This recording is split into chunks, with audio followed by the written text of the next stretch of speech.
انتوا مش فاهمين كان نفسي اعمل الحركه دي من زمان ازاي.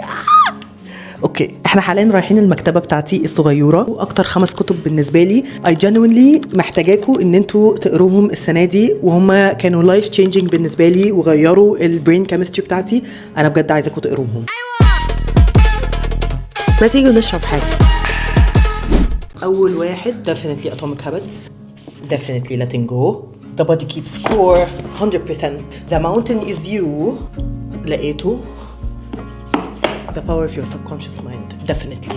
هنبدأ بالكتاب ده The Power of Your Subconscious Mind. الكتاب ده أول كتاب سيلف هيلب أنا قريته في حياتي، وبرشحه لأي حد يقول لي رشحي لي أي سيلف ديفلوبمنت بوك. بيتكلم عن إيه؟ بيتكلم عن قوة عقلك اللاواعي.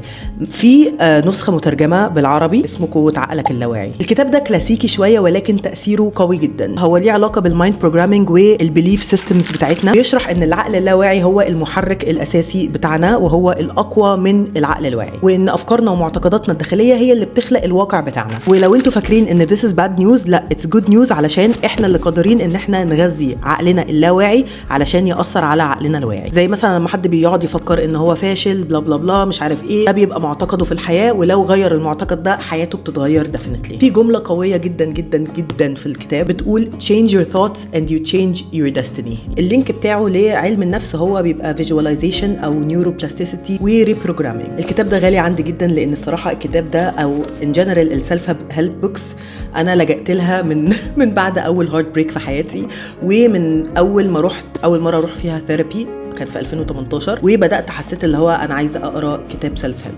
ودخلت لقيت كان في I think سيل في مكان ما، وكنت جبت The Power of Your Subconscious Mind. It altered my brain chemistry. من الاكتيفيتيز اللي المفروض بيتكلم فيها هي ان دايما مخنا اللاواعي بيبقى تقريبا في اقوى ستيت في وقت النوم، especially الناس اللي عندها mal adaptive daydreaming وبتقعد تتوغل في الاحلام. ولتس توك اباوت mal adaptive daydreaming في فيديو تاني. لو اتليست عايزين تحلموا بحاجه او تخشوا في القوقعه بتاعه المال adaptive daydreaming، او قبل ما تناموا اقعدوا دايما فكروا في حاجات كويسه، في احلام انتوا بتحققوها او كانها اتحققت في الجيرني بتاعتكم قد ايه سهله، علشان مخنا اللاواعي يقتنع ان things are okay and we're okay، وعقلنا الواعي يبتدي يشتغل towards ده. تاني كتاب هو The Mountain Is You. المواضيع اللي بتتكلم هنا بتتكلم عن السلف سابوتاجينج والهيلينج. الكتاب ده بيكلمنا عن ان ليه ساعات احنا بنكون عدو نفسنا، ليه بنأجل، ليه بنخاف، بنبروكراستينيت، ليه بنبهدل نفسنا. تشرح ان السلف سابوتاج ده ما بيبقاش ضعف، في الاغلب بيبقى جرح لسه مفتوح محتاجين نسمع له. في جمله مؤثره جدا برضو بتقول your new life will cost you your old life. يعني حياتك الجديدة هتكلفك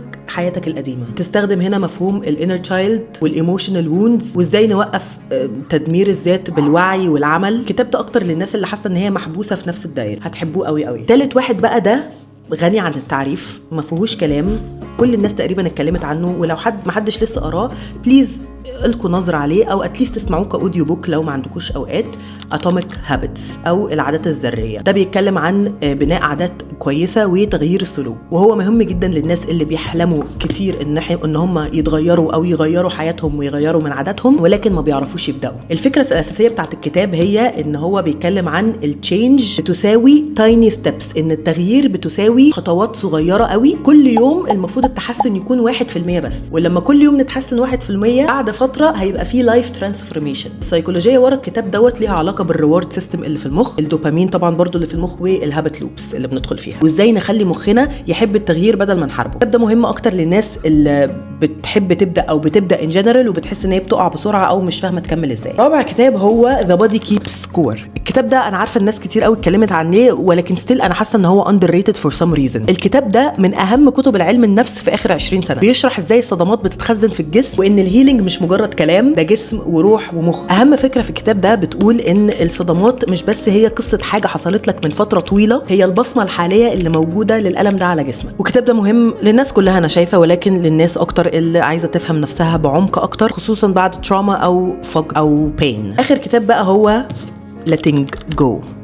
ما شفتش تقريبا حد بيتكلم عن الكتاب ده قوي. الكتاب ده من الكتب اللي بتقلب طريقه تفكير اي حد. الفكره الاساسيه قايمه هنا ان بتقول ان المقاومه بتولد الالم، وان السلام مش في السيطره، السلام في الاستسلام الواعي. letting go بيعلمنا ازاي نسيب الالم بدل ما ندفنه، وازاي المشاعر اللي مش متعاشه بتبقى تقيله قوي على القلب وعلى الجسم. الكونسبت بتاعه ان هو بيقول بدي لنفسي الفرصه I'm allowing myself to feel، فبالتالي I'm releasing it وبحس بالحريه. ناس كتير قوي بيبقى عندها صراع داخلي والصراحه الكتاب ده مهم جدا وعايزين ترتاحوا. على كام حاجه تعملوها سبيشال لو انتوا بتقروا السيلف ديفلوبمنت بوكس او كتب الصحه الذاتيه او الصحه النفسيه. حتى لو انتوا فاست ريدرز اقروا ببطء، لان بحس ان الفاست ريدنج بيبقى رايق اكتر على الفانتسي او رومانتسي، علشان بيبقى دايالوج او يعني احساس ممكن اكون انا فاهمه ايه اللي هيحصل، ولكن انا حاسه ان احنا المفروض نتعمق اكتر في الكلام اللي موجود علشان هو بيبقى educational اكتر ومؤثر اكتر. خدوا نوتس، يعني هاتوا الستيكي نوتس دي وحطوها في الاماكن اللي حاسين انا عايزه ارجع لها،